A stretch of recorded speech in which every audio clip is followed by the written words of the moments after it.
A ver, ¿nos hemos preguntado alguna vez por qué una de las reglas alimentarias más famosas del mundo prohíbe precisamente comer cerdo?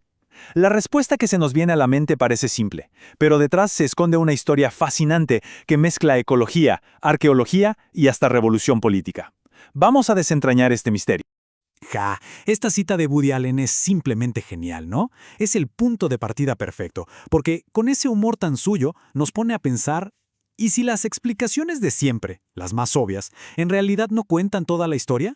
Nos invita a dudar, a rascar un poquito más allá de la superficie de este antiguo tabú. Claro, la respuesta que casi todo el mundo conoce, la oficial, por así decirlo, está en la Biblia, directamente en el libro de Levítico. Ahí se dice muy claramente que el cerdo es un animal impuro y por lo tanto no se debe comer. Punto.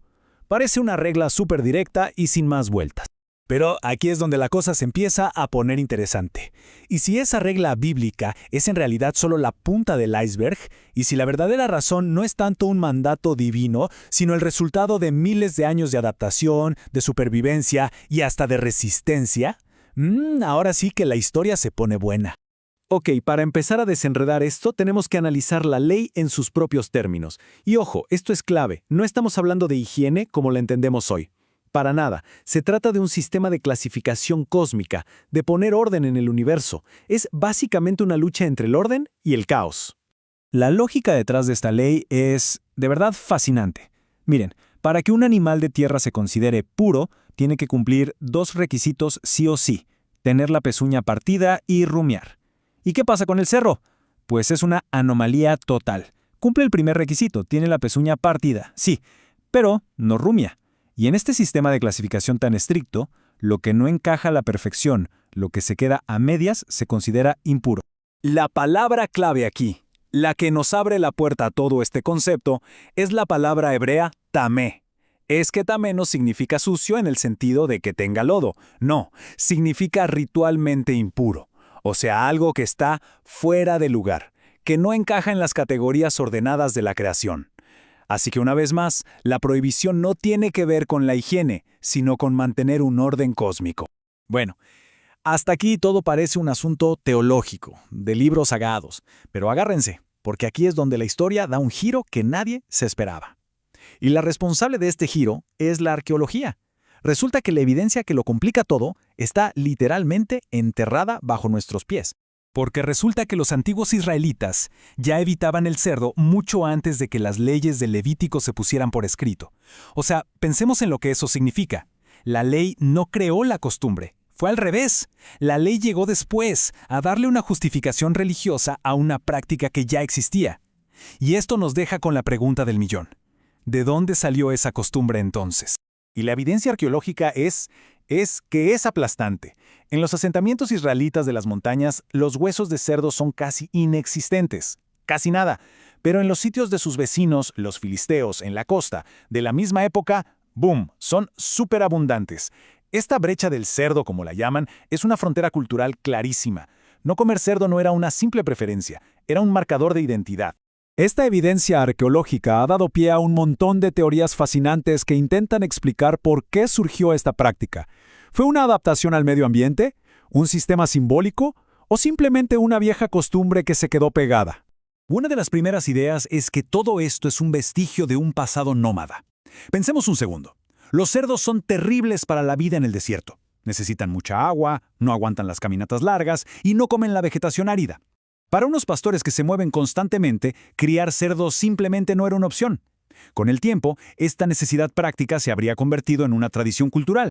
Dos de las teorías antropológicas más influyentes nos dan perspectivas fascinantes. Por un lado, el materialista Marvin Harris dice que todo esto es pura ecología.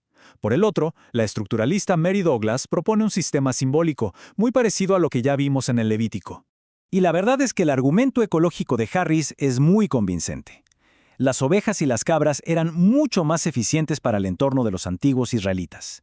A diferencia de los cerdos, no competían con la gente por el grano, necesitaban menos agua y además daban subproductos como lana y leche. Los cerdos, en cambio, eran un lujo insostenible. Lo que esto demuestra es que a veces las leyes sagradas tienen orígenes muy prácticos, casi como una estrategia de supervivencia que se codificó en la cultura. Pero, La historia no termina con la ecología. La costumbre de evitar el cerdo, que nació por necesidad, estaba a punto de transformarse en algo mucho más poderoso, un símbolo político de vida o muerte. Vámonos al siglo II antes de Cristo. El gobernante griego Antíoco IV intentó erradicar la cultura judía, y una de sus armas principales fue el cerdo. Prohibió las costumbres locales y en un acto de máxima profanación sacrificó un cerdo en el altar del templo de Jerusalén. Eso, por supuesto, desató una revuelta. En ese momento, negarse a comer cerdo se convirtió en el máximo acto de desafío. Historias como la del anciano Eleazar, que eligió la tortura y la muerte antes que violar la ley, cimentaron el tabú no solo como una regla de dieta, sino como el corazón de la identidad y la resistencia judía. Y aquí el choque cultural es total.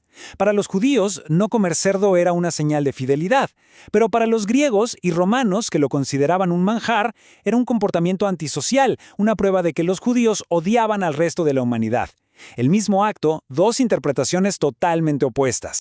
Este conflicto solidificó el tabú del cerdo como una línea divisoria fundamental, un legado que continuaría moldeando la historia religiosa y cultural de Occidente durante los siguientes 2000 años. Al principio, el cristianismo primitivo, al ser una secta judía, también seguía esta regla.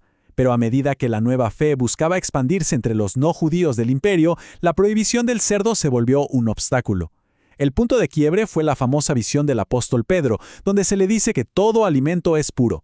De repente, comer cerdo se convirtió en un nuevo marcador de identidad, una forma clara de separar a los cristianos de sus raíces judías. El poder simbólico del cerdo continuó, a menudo de formas muy oscuras. Durante la Inquisición española, la palabra marrano, que significa cerdo, se usaba como un insulto para los judíos conversos de quienes se sospechaba que practicaban su fe en secreto. El cerdo se había convertido en un arma verbal.